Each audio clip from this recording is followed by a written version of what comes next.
Hello দর্শক ভাই বোনেরা, আমার ভিউয়ার্স ভাইয়েরা, তো আপনারা যে যেখান থেকে আমাকে দেখতেছেন, তো সবাইকে বলতেছি ঈদ মুবারক আমার পক্ষ থেকে। তো আপনারা অবশ্যই আমাকে চিনেন। তো আমার ভিডিও আপনাদের কাছে অবশ্যই ভালো লাগে আশা করি।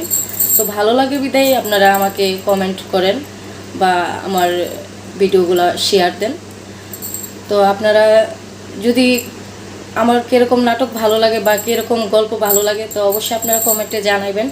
তো আমি ভালো ভালো গল্প বানানোর চেষ্টা করব। তো আপনারা পাশে আছেন বলেই আমি এত গল্প বানাইতে পারতেছি বা আপনাদের দোয়াই আমি এত আঁকাইতে পারতেছি।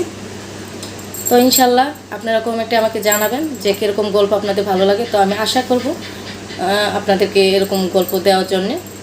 তো কার কীরকম ভালো লাগে সেটা তো আর আমি জানি না, তো আমাকে কমেন্টে জানাই দেবেন। তো আমি চেষ্টা করব আপনাদেরকে ওই রকম কমেন্টের মাধ্যমে গল্পগুলো আমি বানিয়ে আপনাদেরকে দেওয়ার জন্যে।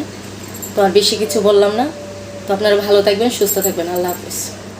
চা ডুবে যাওয়ার বিস্কুট থেকে কখনো আরেকটা বিস্কুট দিয়ে তুলতে যাবেন না, তবে হাতে যেটা আছে সেটাও ডুবে যাবে।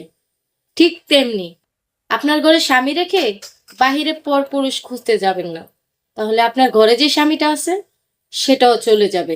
তো দর্শক ভাইয়েরা, আমার গল্পটি ভালো লাগলে অবশ্যই আমার পাশে থাকবেন। একজন একজনের স্ত্রী সেদিন থেকেই ধ্বংস হয় যেদিন থেকে ঘরে স্বামীকে রেখে পরপুরুষের সাথে পরকীয়ায় লিপ্ত হয়। তো দর্শক ভাইয়েরা, আমার গল্পটি ভালো লাগলে অবশ্যই আমার পাশে থাকবেন।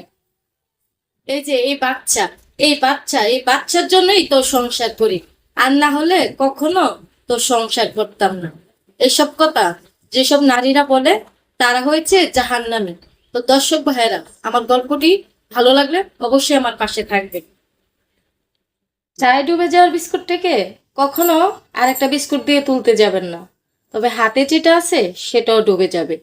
ঠিক তেমনি আপনার ঘরে স্বামী রেখে বাহিরে পরপুরুষ খুঁজতে যাবেন না, তবে আপনার ঘরে যে স্বামীটা আছে সেটাও চলে যাবে। তো দর্শক ভাইয়েরা, আমার গল্পটি ভালো লাগলে অবশ্যই আমার পাশে থাকবেন। একটা পাত্রে আপনি পরিমাণ মতন জিনিস যদি না রাখেন, তার চেয়ে বেশি যদি রাখেন, তাহলে সেই জিনিস কিন্তু নষ্ট হয়ে যাবে। ঠিক তেমনি আপনার ঘরের বউকে যদি আপনি বেশি ভালোবাসেন, তাহলে আপনার ঘরের বউ নষ্ট হয়ে যাবে। তো দর্শক ভাইয়েরা, হাতের নখ যদি বড় হয় তাহলে হাতের নখ কাটতে হয়, হাতের আঙ্গুল নয়। ঠিক তেমনি কোনো সম্পর্কের মধ্যে যদি ভুল বোঝাবুঝি হয় তাহলে ভুল ভাঙতে হয়, সম্পর্ক নয়। তো দর্শক ভাইয়েরা, আমার গল্পটি ভালো লাগলে অবশ্যই আমার সাথে থাকবেন।